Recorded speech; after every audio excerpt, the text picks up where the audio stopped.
لیکن ان پر دنیاوی عذاب کا ایک کوڑا جو ہے اللہ تعالی کی طرف سے اسی وقت برسا. دنیاوی عذاب دنیا میں رہتے ہوئے ختم نہیں کیا. 37 برس بعد حضرت مسیح کے رفع سماوی کے 37 برس بعد سن 70 میں یہودیوں نے بغاوت کی رومیوں کے خلاف.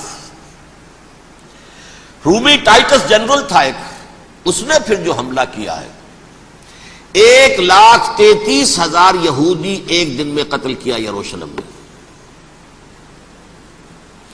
اور ہیکل سلیمانی گرا دیا. وہ ہیکل پہلے بھی گرا تھا، پہلے 1400 سال کے دوران میں بھی نبوکدنضر نے گرایا تھا، لیکن پھر اس کے 150 سال بعد انہوں نے دوبارہ بنا لیا تھا، اس لیے وہ اسے سیکنڈ ٹیمپل کہتے ہیں. پہلا ٹیمپل جو حضرت سلیمان نے بنایا تھا نبوکدنضر نے گرا دیا 587 قبل مسیح میں، پھر دوبارہ انہوں نے 150 سال کے بعد بنا لیا. وہ اس تاریخ کا حصہ ہے، میں نے جس کے بارے میں آپ کو تفصیل نہیں بتائی. اس میں یہ ہوا سن 70 میں وہ گرا دیا گیا، وہ آج تک گرا پڑا ہوا ہے. نمبر 2 یہ کہہ دیا گیا کہ یہودیوں اس ارض فلسطین سے نکل جاؤ، تم یہاں نہیں رہ سکتے اب. لہذا جس کا جہاں سینگ سمایا چلا گیا. یورپ میں چلے گئے، ایشیا میں آ گئے، عرب میں آ گئے. یہ 3 قبیلے جو رات بھی میں نے عرض کیا تھا، بنو قینقاع، بنو نذیر اور بنو قریظہ، یہ وہاں سے آ کے مدینے میں آباد ہو گئے. جس کا جہاں سینگ سمایا، افریقہ میں، ہندوستان میں، جہاں چلے گئے. ڈایاسپورا اسے کہتے ہیں، وہ آپ نوٹ کر لیجیے اس لفظ کو، ڈایاسپورا. ہمارا دور انتشار، جبکہ ہمیں ہماری اصل سرزمین تو فلسطین ہے. حضرت ابراہیم کا مسکن، حضرت اسحاق حضرت یعقوب کا مسکن فلسطین، یہ ہے ہماری اصل جاگیر، یہ تو ہماری جدی پشتی جاگیر ہے. لیکن یہاں سے نکال دیے گئے سن 70 عیسوی میں، اور وہاں سے لے کے 1917 تک ان کا ڈایاسپورا جاری رہا. یہ دور انتشار ہے. اس دور انتشار کے اب چند حصے ہیں جس کو میں چاہتا ہوں کہ آپ علیحدہ علیحدہ سمجھ لیں. دور انتشار کا جو پہلا جو ہے تقریباً 300 برس رومی حکمران تھے. وہ یہودیوں کے بھی دشمن تھے اور عیسائیوں کے بھی دشمن تھے. عیسائی اور یہودی ایک دوسرے کے بھی دشمن تھے، لیکن رومی سمجھتے تھے کہ یہ ایک ہی تھیلی کے چٹے بٹے ہیں. رومیوں کے نزدیک عیسائی بھی یہودیوں ہی کا ایک فرقہ تھے، کوئی علیحدہ مذہب تو تھا ہی نہیں. لہذا رومی جو ہیں رومنز، وہ ان دونوں کو ستاتے تھے، مارتے تھے، اور یہ آپس میں لڑتے تھے. یہودی عیسائیوں کو مارتے تھے، عیسائی یہودیوں کو مارتے تھے. یہ ہے 300 برس تک کی تاریخ. سن 300 عیسوی میں کیا ہوا؟ ایک معجزہ ہو گیا. بہت عظیم ایمپرر کانسٹینٹائن، قسطنطین اعظم، رومن ایمپررز میں سے بہت بڑا ایمپرر، وہ عیسائی ہو گئے. اب تو معاملہ بالکل تلپٹ ہو گیا، پوری سلطنت عیسائی ہو گئی. اب عیسائیوں کے عیش ہو گئے اور یہودیوں پہ مار پڑنی شروع ہوئی. اب عیسائیوں کا آپ خود سوچئے کہ جنہیں وہ خدا بنا بیٹھے ہیں، خدا کا بیٹا قرار دے رہے ہیں، ان کے قاتل کون؟ یہودی بدماش. لہذا ان کی وہ پٹائی شروع ہوئی ہے یورپ میں، پوری رومن امپائر میں. انہیں ذلیل کیا گیا، شہروں میں آمد بند، علیحدہ رہو، گھیٹوز کے اندر رہو.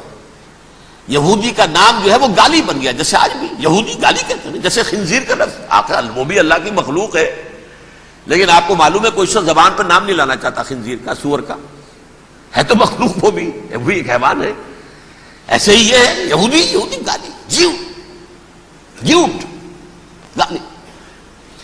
لہذا ایک طرف تو ان دونوں کے درمیان دشمنی، جس کو قرآن کہتا ہے وَأَغْرَيْنَا بَيْنَهُمُ الْعَدَاوَةَ وَالْبَغْضَاءَ،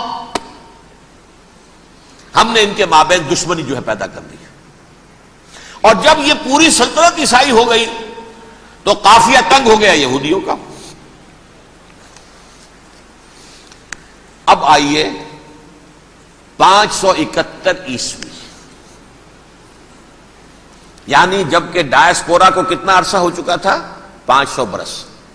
سن 70 سے شروع ہوا ڈایاسپورا، جب ٹائٹس نے گرایا ہے ہیکل کو اور نکال باہر کیا انہیں فلسطین سے. بھاگ جاؤ، یہاں ایک یہودی بھی نہیں رہے گا. فلسطین سے نکال دیے گئے. اس کے پورے 500 برس بعد سن 571 عیسوی میں حضور کی پیدائش ہوئی، ولادت باسعادت محمد الرسول اللہ صلی اللہ علیہ وسلم۔ 610 میں آپ پر وحی کا آغاز ہوا، لیکن حضور کے ساتھ ان کا معاملہ کیا رہا؟ اول تو جبکہ حضور ابھی مکے ہی میں تھے، یہودیوں نے ریشہ دوانیاں شروع کر دی حضور کے خلاف۔ قریش مکہ کو سکھاتے تھے، پڑھاتے تھے، ان سے یہ پوچھو، ان سے یہ پوچھو، یہ اس طرح تنگ کرو، ان سے یہ امتحان لو، یہ آپ کے علم میں ہے۔ سورہ بنی اسرائیل میں، سورہ کہف میں وہ سوالات، جو امتحانی سوالات آئے تھے، ذوالقرنین کون تھا، اصحاب کہف کون تھے، تم رسول بنے پھرتے ہو تو بتاؤ، اور یہ روح کی حقیقت کیا بتاؤ۔ یہ ساری ریشہ دوانیاں کر رہے تھے بیٹھے ہوئے، ابھی وہیں پر حضور ابھی پہنچے بھی نہیں۔